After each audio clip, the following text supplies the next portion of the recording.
Hey, Mitch Gallagher from Sweetwater coming to you from the new Mix This with Bob Clearmountain. Great to see you. Yeah, great to see you, Mitch. Yeah, we had the grand opening party last night, and we've been here in the studio getting some video of the studio and the console. But I really wanted to chat a little bit with you about Atmos because this is at least your third studio, because the Apogee studios are Atmos. Right. The original Mix This was Atmos, and you've got this room and the room next door also, I guess. And so you're deep into the Atmos thing.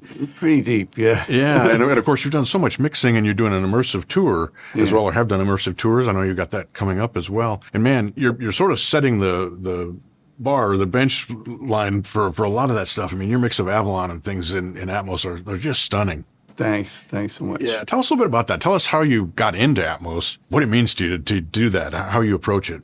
Well, I mean, I was doing 5.1 for years, more at the direction of my wife, Betty, who says, she always wanted me to be on the cutting edge of whatever, because running a technology company, Apogee, she said, you should be mixing 5.1. This is like 25 years ago, whenever it was. I figured out how to do it. I woke up in the middle of the night, figured out how to do it on my analog desk. And so that was cool. I had mixed surround 5.1 versions of the first few albums from the band. You know, music from Big Pink, the Brown album, Stage Fright. So the fourth album was coming up, Cahoots. The label said, can you deliver an Atmos mix along with that, with the 5.1? I said, Atmos? Yeah, sure. I could do that.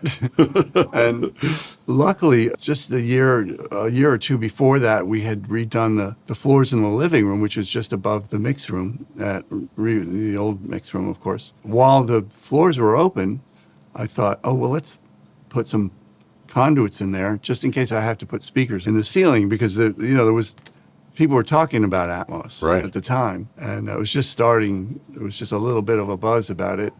And so I did that. When the Cahoots album came up, I went, okay, now's the time. And I found some speakers on the internet, actually, some little cheap Sony speakers. I didn't know what to put up there. Yeah. And ran some wires, and no problem. I was using Dyne Audio BM15As at the time, and we had a couple of extra ones at Apogee, luckily. And so I brought them in, set them up on the sides, and I had Atmos. Basically, I didn't really have any good way of monitoring it, unfortunately. I did have a Grace system for a while, which is very good. And then, of course, Betty saw the Grace system on the console and go, wait a minute, why aren't you using a Symphony? I go, well, I can use the Symphony, but it doesn't quite do what I need it to do, because I needed to do stereo as well. I needed to be able to switch back and forth. So that's when I went to Apogee. I said, well, can we do a little upgrade? Of course, it was more than a little upgrade. It was a pretty big upgrade. Right. And so it gave it like 16 different workflows. You could have stereo, you could have 5.1, you could have the 360 system, you could have Atmos. So they did that, and smooth sailing. But anyway, so I did do the Cahoots album, which came out really well. I'm still really proud of it, even though it was the first thing I did in Atmos. I was pretty happy with the way that came out. So if anybody wants to go, just listen to the song Life is a Carnival, and it's good, I think. And then the next thing was Joe Bonamassa. My friend Kevin Shirley had produced that, and he asked me to do stereo mixes. They weren't thinking about Atmos at all. And but since I was all set up for it, I thought, well, I'll just do a Atmos mix as well. And then that got Kevin really into Atmos. And they were really happy about that. That ended up on Apple Music. And then it just went on from there. Every time somebody wanted a stereo mix, I'd do an Atmos mix as well. Because on this archaic piece of hunk of metal, I could actually do it both at the same time. Yeah, the mixes you've done, I've heard the Bryan Adams mix that we mentioned, Avalon. Yeah. You've done Let's Dance, right? In Dance. Atmos as well. And so many of those classics, but also all the new stuff you're doing, of course, and you've been doing more sound for video. Scores and those types of things as well. So you've gotten deep into it. I love it. Really just being in the music. And then for the live stuff, it's also great because you feel like you're in the theater or the stadium or wherever it was. As long as whoever recorded it put up enough audience mics. It really comes down to, now with Atmos, you need a minimum of 6 or 8 audience mics. Right. The Taylor Hawkins show that we did in London a few years ago, the Taylor Hawkins tribute show, they had 16 mics, which is for a stadium, which is about right. Yeah.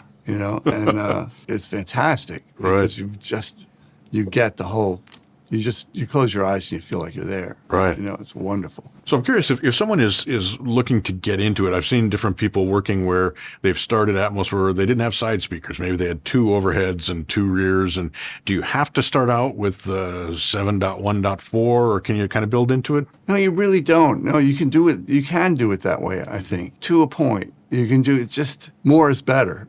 Sure. Right. It's not impossible. I mean, there's a lot of people that started out mixing on headphones, you know, just listening to the binaural. That's kind of questionable, but you can. You got to use your imagination a bit there, I think. Yeah, and the Sony 360 in the headphones can give you a pretty amazing immersive experience. Yeah, it can. It really can, especially if you do the where they measure your ears. And they measure your ears. The HR, what do they call it? HRT something. I don't remember what they call it, but I just had it done. The yeah, results are pretty they put surprising. little microphones down in your ear canal.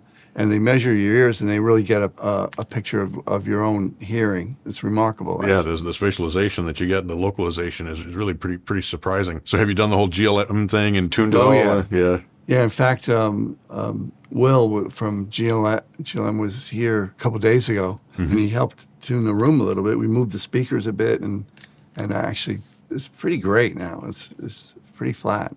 I'm just curious. You have a screen that drops down here and you're working a lot to video. Do you prefer that or do you prefer a more, when you're working, we won't say abstract, but where you don't have the visual and you're just working with the music? I like both. It depends on what it is. I mean, if it's a studio record, obviously you're not looking at anything. You can use your imagination a lot more, obviously. Right. You know, and you can put instruments in the back. I'll usually put, if there's strings and horns, I like to put them in the back and have the rhythm section in the front. If it's just a band, keyboards and synths and things, I'll put synths up in the height speakers very often, you know, and then if there's some wacky synth sound, I'll fly it around the room, or if it's a guitar solo, or you just use your imagination. The trick is to for me, it's the same as stereo, where you can't get too crazy. You don't want to take away from the song, the narrative of the song. You know, you want the basic song to come through, and you don't want to be distracted from that. And so if things are moving around, you know, over whatever the verse is, okay, calm down. You know what I mean? Just calm. Let's calm down a little bit. Right. Let's not go too crazy. That's why most of what I do is pretty static. Things got to hold together. And I noticed that there's a lot of mixes where they won't even use the center speaker, or use it very lightly, which surprises me. I don't really understand it, because I don't understand how a mixer will come into a room and you have all these speakers, and then you have this one speaker directly in front of you, and you go, well, I'm not using that one. Right. It's like, what? Like, wait a minute. And see, she knows. Just ask her. Walter, the Atmos cat. To me, that's the center that's the anchor that's like the most important speaker to me. And one of the reasons, one of the main reasons, is then you can get up and walk around the room, and whatever was in the center stays in the center.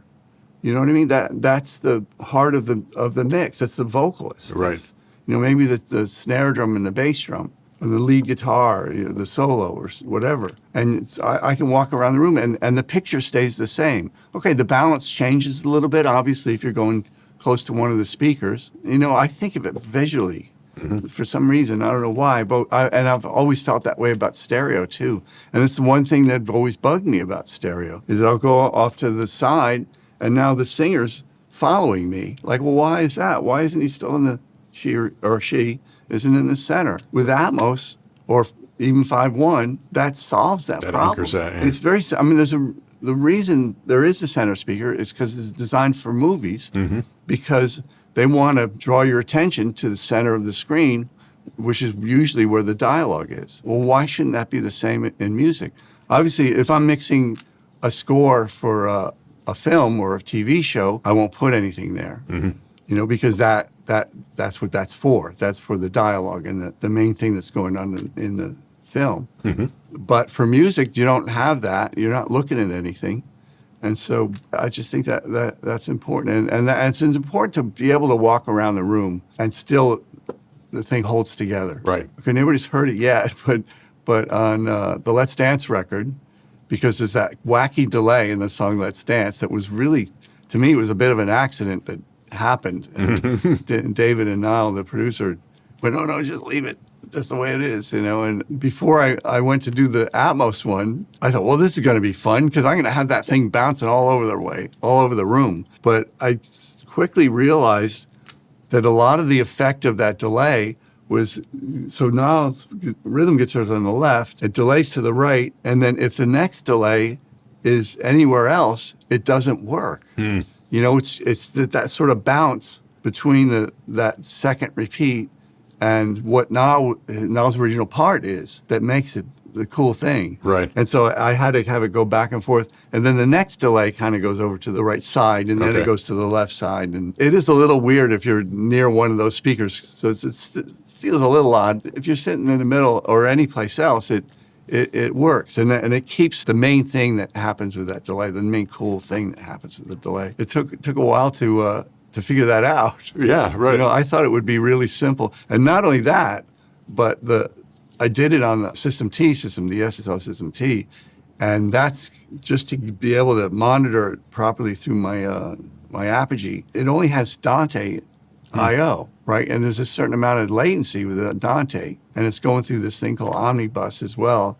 And so there's like 30 milliseconds of latency. I have all the delay settings right. I know they're right, but it's not. What's going on? And then we finally realized, after working on it a couple of days, oh, I see, there's this delay. And so we had to subtract 30 milliseconds from the first repeat. Oh, wow. And then after that, then it's right. And it worked right. Yeah. Yeah. Oh, that's crazy. Those little things you don't think of when you're putting it all together, right? Once we figured it out, it's like, okay, this is cool. So have you gotten into the immersive effects, the various reverbs and the sound particles and, those different things that are out there? A few things. I mean, I keep it pretty basic. I use a lot of quad reverbs in Altiverb, and then there's a few that I've come up with myself that are also coming out of Altiverb. Actually, I'm using it because we have a quad impulse response from the Apogee Studio, which is it's always on an aux 3 here. And it's just sort of a general ceiling, it makes the ceiling taller. Okay. And that kind of thing. And then the Clearmountain's domain, my own plugin, I use a couple of instantiations of that where the first repeat will be on the sides, and then it goes to the rear, and that kind of regenerates and crosses and does all kinds of funny things. It has to have been kind of fun to go back to the original recordings of those classics that you worked on, and others and to sort of rediscover and to re-envision those tracks. It really was. The Let's Dance album was quite interesting. One really interesting one is Brian Ferry's Boys and Girls album. The song Slave to Love was one of the most difficult mixes I've ever done. There was so much in there. Yeah. And it all had to be just exactly right. And then to redo that, it was, just every bit as difficult. Right. But every bit as fun. Things like that, you can look at it as difficult, but I look at it as a challenge. I love that. That's what I love about mixing, because it's like a puzzle. It's like, how am I going to make this work? I did a Duran Duran album, and man, there was a ton of stuff. They've really come a long way. Nick Rhodes, the keyboard player, is really he's amazing. The stuff he came out, he's all these different synthesizers, and just getting it all to work in the immersive format was really fun and interesting. Yeah. And I hope people should go out and buy that record because it's really good. Yeah, fantastic. Yeah. Yeah. Man, I appreciate you sitting down and sharing some of your experience with Atmos. I mean, it's such a cool thing, and we want to see people get into that because there's just nothing like it. Nothing like hearing music in that format. Really, I'm hoping that there's more, that it gets less and less expensive to set up a system. I suggest that people do a Sonos system, which is really just a 5.1. It creates a phantom side speaker, but it's pretty good, and if you have a low ceiling, a flat ceiling, it bounces the height channels off the ceiling, and it really works. Yeah. And they worked really hard on the way their speakers sound. Giles Martin, of course, is on the board there, and he has a lot to do with that company, and he's a good friend and brilliant. I've had so many people, when I played them the immersive mix, it's like, well, how would I ever listen to that in stereo, because it's just not as good. Well, listen, you have to check this out. And I guess I should also say that one good way to do it is Bob is touring around. You're doing the immersive tours. If you have a chance to check one of those out, there's nothing like hearing those mixes played by Bob on an amazing system in a studio, and of course getting the commentary on it as you're working as well as the right way to do it. But dig into it and check out some of these things that Bob's mixed, because it's an amazing experience. Appreciate you sitting down with us today. Thank you, Mitch. Always great Thanks to see so you. much. Yeah, absolutely. Listening to me live on. All good stuff. We appreciate it. And thank you for joining us here today at Mix This. I'm Mitch Gallagher from Sweetwater.